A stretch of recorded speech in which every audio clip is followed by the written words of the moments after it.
Suga Sean came out. Sean was talking about, hey, I'm out. I'm not going to do the backup fight. And it was very interesting because what an honesty, right? I mean, what an honesty. Suga Sean comes out. Suga Sean is always looking for attention. He is always looking for a headline. And he's very calculated in his strategy. He is the single best active fighter for you to study in terms of approach. Massive chess player comes out. He says, I'm not going to do the backup fight. Okay. Well, never had a backup guy pull out before. Why? And this is where the truth comes. This is where you see, okay, this is not a shtick. This is not attention. He says, I don't have the motivation. Not knowing that I'm going to fight, not having the urgency to get into shape. I just can't work that hard in the gym.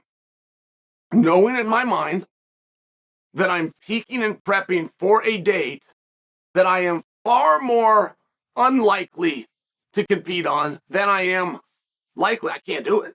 And I won't be ready for 5-5. Okay. I mean, I get that there's another side to that where that could irritate you or that could bother you. Say, hey, man, whatever it takes, you're the number one guy in the world. You've got to be above these things, above these motivations. I understand that side of it, but it sounds like a pretty straight comment to me. And Sean is one that cannot get comfortable, and everybody does. Like it's a human nature situation, right? There's some things that are just hard to do. Well, as a matter of fact, the one I just laid out for you, that's human nature. That would be hard for anybody to get motivated. It'd be hard for anybody to dig a little bit deeper, get that extra sprint in, get that extra aerodyne, eat a little bit better. It would just be difficult. But I'll parlay that over with the comfortability. Sean was in a very unique position, which was he was in huge demand by you guys. And that came with a little more money than other guys that had his experience in the octagon. That came with a massively better placement on the card. I mean, you have Sean O'Malley unranked, and they go all the way to 15, which is a little weird. They should stop at that. They go all the way to 15. He had no ranking. And Sean would be on a main card when a world champion in the same weight class had fought 3 hours before. I mean, it was one of these really unique spots. But for the haters, they were in a great position because they could just say he's not ranked. No matter what you do, no matter how well you're doing, we can stop you from doing what you want to do, which is all of it.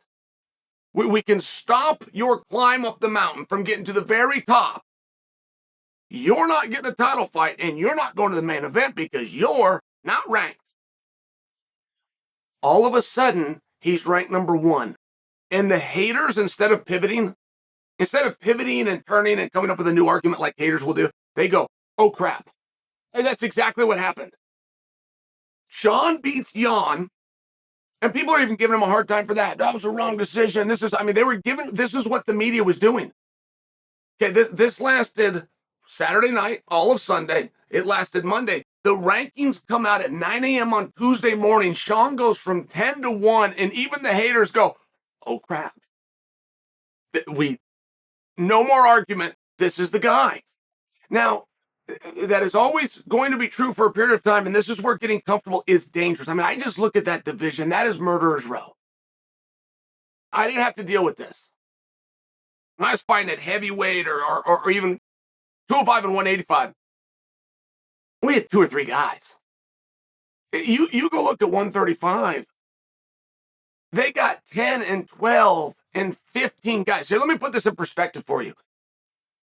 Khabibs' cousin, okay, so Nurmagomedov, the 35-pounder, is 16 and 0. And they haven't been close matches. The biggest name he ever took on was Brian Kelleher, but Brian is a badass.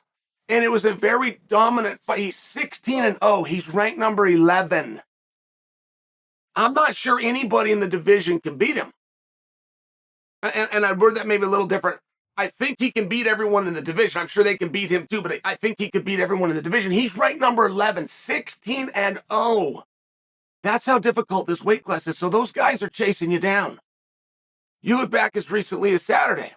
The feature match, the main event, was from within your weight class. So now these guys are getting attention. They're chasing you down. You make any slips, you upset anybody, you turn down any opportunity, it goes to the next guy. That's just what we do. That's just what we do. This sport doesn't wait around. So I just bring that to you because 35 is a very special place right now. I mean, it is a really wild and bumpy ride. And it looks as though we have clarity for a period of time.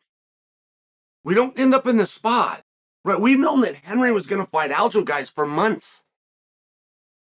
When I tell you months, we've known about this to the point that this was supposed to be the on the card that went down in Perth, and that was a month ago, wasn't it? So we've known about that, and we've still got to get to that fight. Then once we get to it, Sean is going to take on the winner. I mean, 135 looks like it's really tied up, but you've got these contenders, and they're coming out of every which direction.